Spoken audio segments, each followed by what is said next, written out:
You've probably noticed that there's been a massive resurgence of 90s style shooters in recent years. Lovingly dubbed the boomer shooter genre, these games are bringing back the classic visual style and the fast-paced action of the 90s. Often created by small indie development teams who know how to tickle that nostalgia bone, these games take their inspiration from the legends like Doom, Quake, Duke Nukem, and even Heretic. Project Warlock is no different, except these developers have traveled further back in time to find their inspiration, creating a modern-day twist on great-granddaddy Wolfenstein 3D.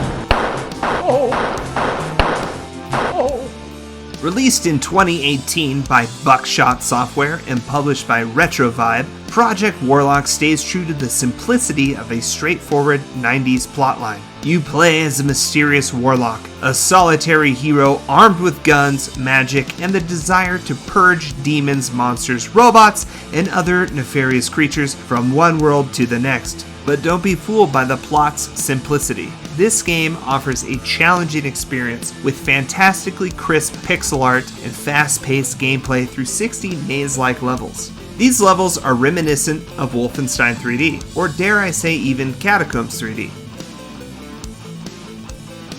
Visually, while Project Warlock is significantly more detailed due to modern technology, you can't help but just notice how much black is used in the art style, just like the aforementioned id Software titles. It gives the game a bold and graphic novel look, and for me personally, it was what originally caught my attention when I was browsing Steam titles. Also, just like Wolfenstein 3D, Project Warlock plays predominantly on the X-axis and emulates a raycasted look. The player cannot jump, there are no stairs, and most levels are designed as mazes with many doors and tight corridors. While those design elements were products of engine limitations back in 1992, for Project Warlock they are obvious design choices with the goal of transporting the player back to a simpler time. Project Warlock does branch out on its own with the use of elevators, ceilings, and outside areas, but there is no denying the influence of Wolfenstein in this game. And while visually and design-wise we may think of Wolfenstein, Project Warlock plays much more like Doom.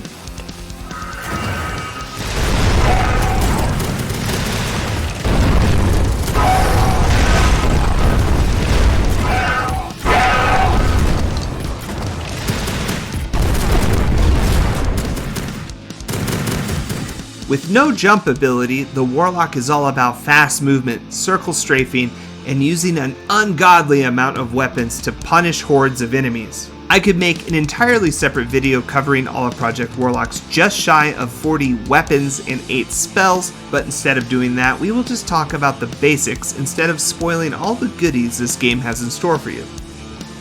The gunplay is succulent and chunky. This is partly because of the way the weapons feel when you shoot them, but also because of the amazing attention to detail with the dismemberment of the demonic sprites. In each weapon slot, there are several options, each with their own benefits. For melee, there are several options, but the sword, that was recently patched into the game as of a few weeks ago, is the best option with its heavy cleave damage. The pistol is pretty standard issue, but another option is the magical staff that can be charged up.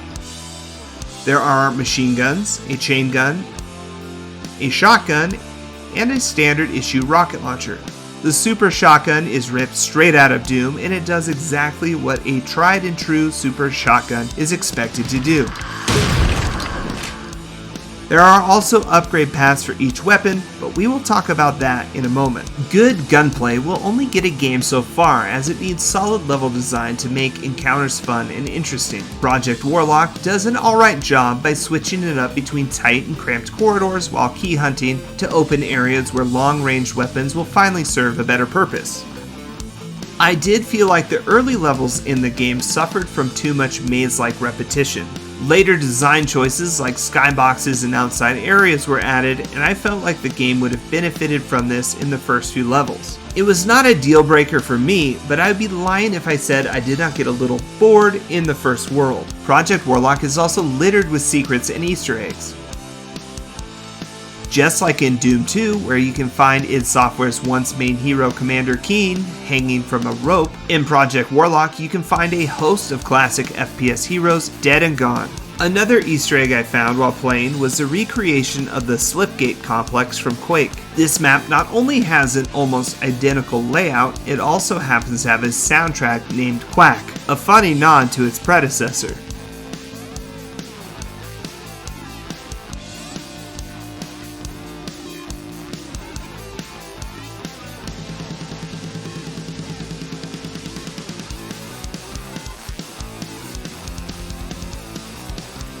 Despite mimicking one level as a tribute, there is a unique flavor to this game, especially with the variety between worlds. Just when one world is starting to feel stale, you are transported to another with an entirely different theme. World 1 is Gothic Horror, with World 2 being Antarctica and looking like it took direct inspiration from John Carpenter's The Thing.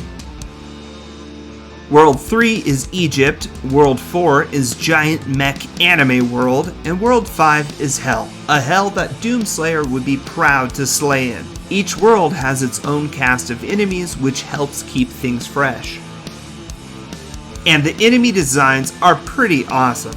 From simplistic flying bats to demons with cybernetic arms you shoot off and then their torso turns into a giant maw, giant mechs, mummies, crazed yetis, Quake Shamblers, and hot demon babes, this game has everything. Each world ends with a larger-than-life boss battle where the bosses are just big bullet sponges. The boss fights are pretty bland and not particularly difficult. However, just like with the enemies, the boss fights have great detail with how you can see their damage in combat. The animations in Project Warlock are all very smooth and top-notch. From a visual perspective, this game is grade A beef. I don't know why I made a food pun, but now that I have, I can't stop there. The steak sauce slathered on top of this beefy game is a light RPG system.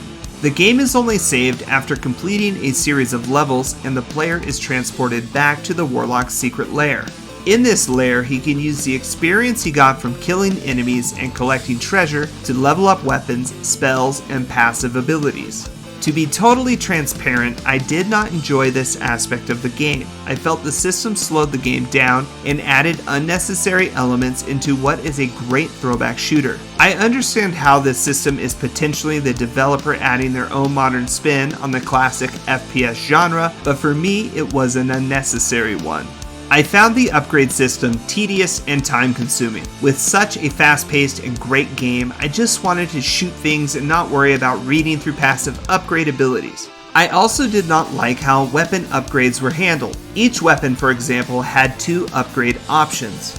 Once selected, your choice is permanent and you cannot go back to your original gun or the other upgrade. An argument for replayability could be made here, but call me old school, I would just rather have in-level pickups. I also found the spells a little redundant. As the weapon upgrades were very powerful, I did not find the spells very necessary in this game.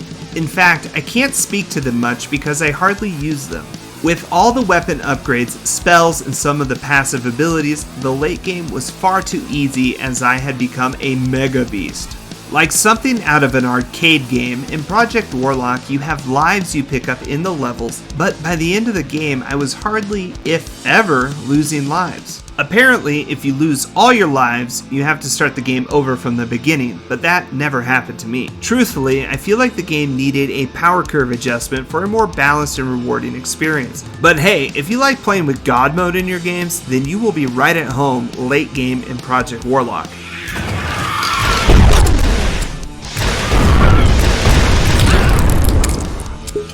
In short, keep RPG elements to the RPGs and keep them out of my boomer shooters. I also would have liked to see a more traditional save system instead of auto-saving after a level was finished. I respect the Dark Souls-like approach, and in the early game the levels are short, so it's not a problem. But for me, it is more about having the convenience to put a game down if something comes up and I have to leave my PC, and not because of the game's difficulty. Other than that, I have few complaints about Project Warlock. The game runs well and feels relatively bug-free. I've read reviews of others complaining about bugs, but I've never experienced them. I also really enjoyed the music and the sound effects. The user interface is a little clunky, but it still looks pretty cool, and this game is all about flavor. The game also has an endless mode that I actually found more difficult than the base game, but it plays a little slow, and to be honest, I got bored of it pretty quickly. Overall, Project Warlock is a good time. It does the job of paying tribute to our nostalgia, and it reminds us just how timeless 90s first-person shooter gameplay really is. While I did not enjoy the RPG elements, they are not a deal breaker for me. The fast-paced gameplay, juicy sweet weaponry, and wide variety of enemies to butcher more than made up for Project Warlock's shortcomings. Project Warlock is available on Steam, Nintendo Switch, PlayStation 4, and Xbox One. Thanks for watching, guys. I really appreciate you taking the time to check out my videos. So have you played Project Warlock? There is a sequel out now, and I hope I can find time to play and review it soon. If you like this video, please give it a thumbs up, and don't forget to subscribe if you have not already. Any support is super appreciated. Stay tuned as I will have more content coming soon. I'm Salty Octopus, and I will see you next time.